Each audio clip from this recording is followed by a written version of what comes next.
For number 3, we're going to see if these side lengths form a right triangle.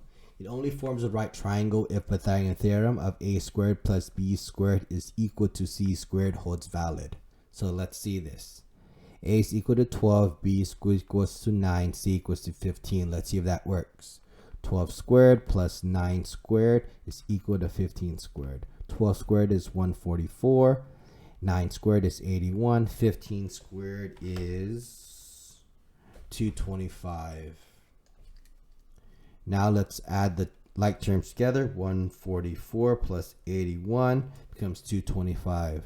So it is 225 equals to 225. This is true, therefore that this is a right triangle. Let's look at B here. A equals to 10, B equals to 2, radical 9, 39, and C equals to 16.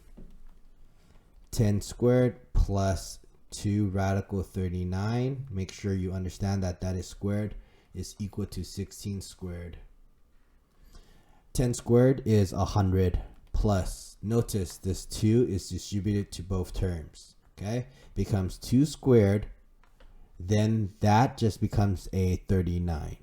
Okay, and that equals to 16 squared, which is 256. All right, so this is let's say 4 times 39, which is 156. So this is 100 plus 156 is equal to 256.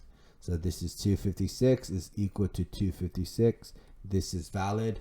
Therefore, we can come to the conclusion that this is a right triangle.